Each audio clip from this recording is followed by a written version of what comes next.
Welcome to VB8 news. చేనేత కార్మికులు మోసపోవద్దు. ADO పూల శ్రీనివాసులు. యాడికి ఫిబ్రవరి 15 అనంతపురం జిల్లా తాడిపత్రి తాలూకా యాడికి మండల కేంద్రంలో గత కొన్ని రోజులు కిందట చేనేత కార్మికులతో మీ అకౌంట్కు 10,000 రూపాయలు ఫోన్ పే ద్వారా 11,000 రూపాయలు అమౌంట్ వస్తుంది అని చేనేత కార్మికులు జిరాక్సులు తీసుకున్న వ్యక్తి ఇంటి వద్దకు శనివారం జౌళి శాఖ అధికారుల ఆదేశాలతో ఏడీఓ పూల శ్రీనివాసులు అతనికి జిరాక్స్లు మరియు అమౌంట్ ఇచ్చిన చేనేత కార్మికులతో కలిసి వెళ్లడం జరిగింది. అతను ఇంటి దగ్గర లేకుండా ఎక్కడికో వెళ్లిపోవడం జరిగింది.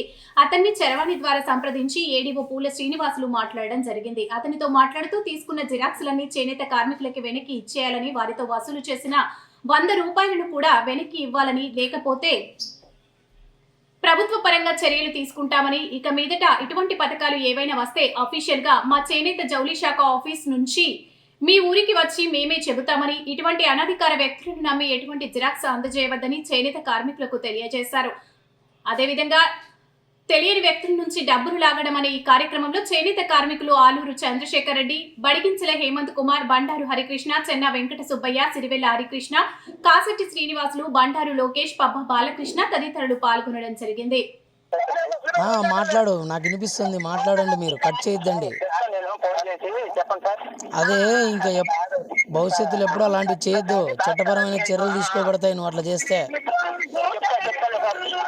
ఎవరికైతే డబ్బులు ఇప్పించుకున్నాడో అవన్నీ ఇచ్చేయాలి మీరు వెంటనే, ఓకేనా? ఇలాంటివి ఎప్పుడు చేయొద్దండి. చేస్తే మీ పైన చట్టపరమైన చర్యలు తీసుకోబడతాయి. జాగ్రత్తగా ఉండి చెప్పు. ఏమైనా స్కీమ్లు వస్తే మేము పేపర్ ద్వారా ప్రకటిస్తాం. ఇలాంటి వాళ్ళు చెప్పకూడదు ఇవన్నీ, అర్థమైంది కదా? ఇంకొకసారి రిపీట్ కానివ్వద్దండి. ఎవరెవరైతే మీకు అమౌంట్ ఇచ్చారో 100 రూపాయలు వాళ్ళదంతా తిరిగి వెనక్కి ఇచ్చేసేయండి. హలో, మాట్లాడండి. ఇంకేంది మాట్లాడతాడు?